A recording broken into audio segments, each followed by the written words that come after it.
Hello everybody, welcome to Awesome Rusty Bucket. Subscribe to the channel if you have not already and drop a like on this video. I am trying to hit 100k subscribers by the end of the year, so your subscription would be much appreciated. I kind of hate doing this intro knowing that there's not a chance in hell that goal is going to be achieved, but nevertheless, I have to say it, so subscribe. So, the New York Knicks and the Chicago Bulls just played for the third time this season, and for the third time this season, it was an incredibly entertaining and close game. Real quick, before I do get into this one, two things.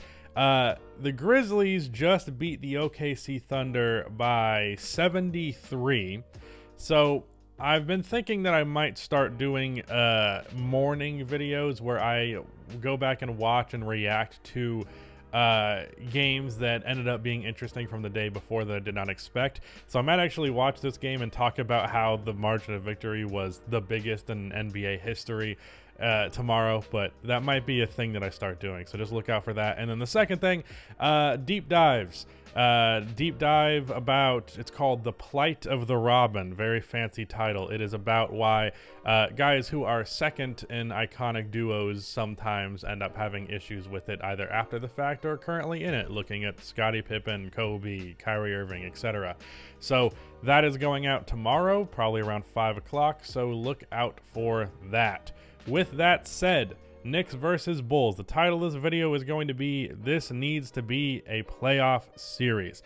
Let me just give you my pitch before I get into this game as to why this should be a playoff series. First of all, Knicks and Bulls, two very interesting and fun teams in my opinion. The Knicks are not always fun because sometimes they can be a more defense-first team, but as of late, and especially this season in particular by comparison to last year with their new additions, they've been much more of an offensive-minded team.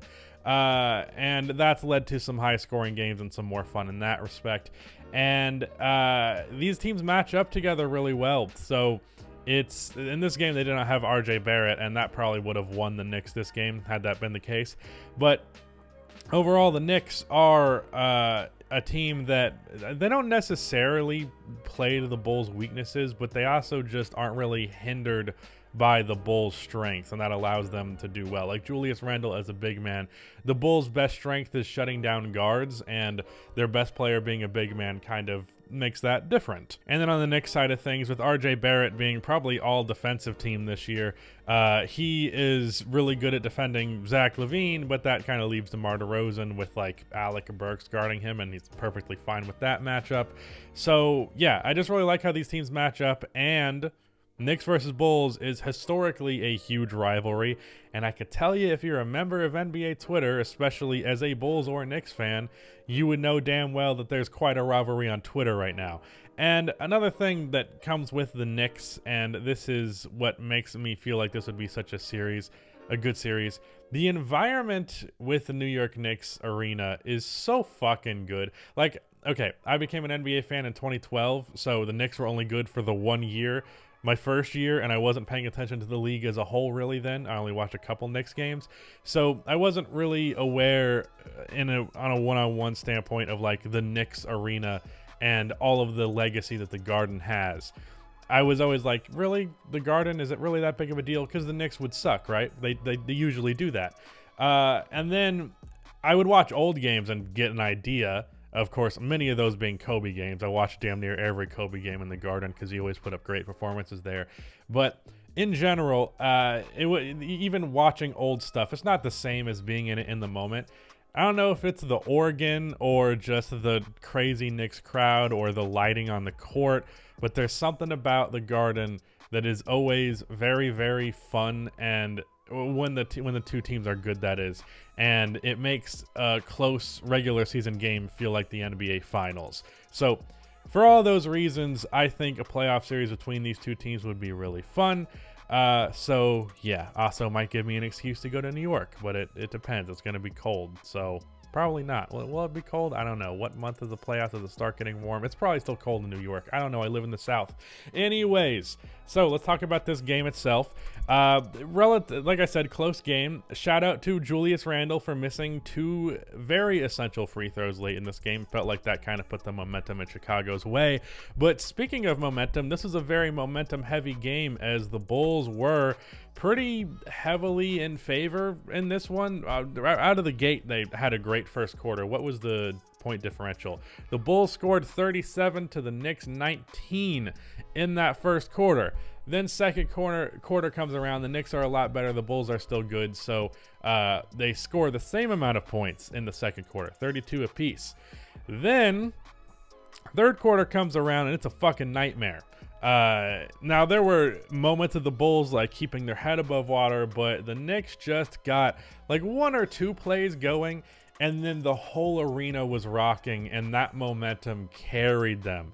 I think there was 1-3 that Alec Burks hit to tie the game. That actually might have been in the fourth quarter, but the whole arena fucking erupted.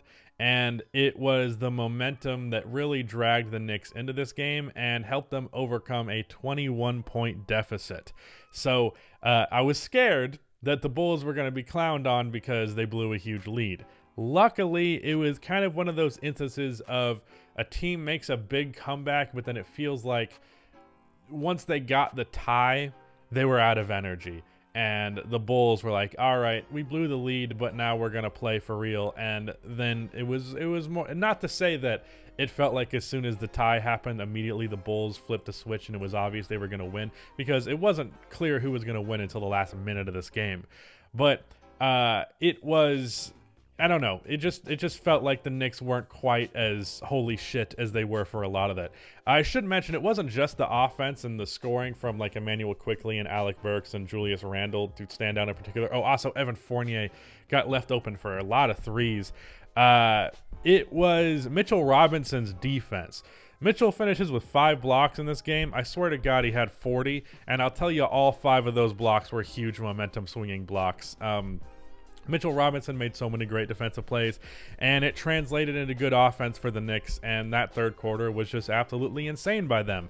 But fourth quarter comes around, and the Bulls did a solid job of not letting the momentum get to them too much, and I felt like they had control of it with the last, 4 minutes of the game. Like I said, it could have gone either way, but I was relatively confident that the Bulls were going to pull that one out just because it felt like they weren't panicking. Something that the Bulls do this year is they will have moments where the offense stagnates and it's just ISO, and that was happening a lot in the third quarter when they were making those runs. It's like as soon as their version of hitting the panic button is ISO shots all the time, and it's like that's just playing into what they want, because isolations are cool, don't get me wrong, but if you're doing that possession after possession after possession, that is so easy to defend, and even if you have a lot of good isolation players. So fourth quarter comes around, good ball movement, found Vooch open for a couple of threes, found Lonzo open for a ton of threes, and he was bricking. Here's the thing with Lonzo, and my good friend Mark from Bulls Twitter, I did a podcast with him. Go check that out. He made a point of how Lonzo just either makes all of his threes or makes none of them. And I think it was there were 10 games of 20% from 3 and 10 games of 60+% from 3. And it's Lonzo either hits all of his threes or he hits none of them. In this game, 2 for 10. Not a good look.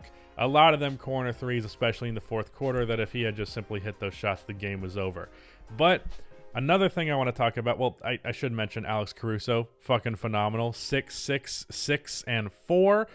Did go 2 for 7, but I ain't complaining about that because the guy's impact on the game outside of scoring is just phenomenal. And I will say his passing has been more impactful than I originally anticipated. He's getting 5 assists a game at this rate. Let me check to make sure that's actually his stat. It's 4 assists. Okay. It feels like he's more of a playmaker than I originally expected him to be. I knew that he could pass, but I didn't think it would be as big of a thing with the team as it has been.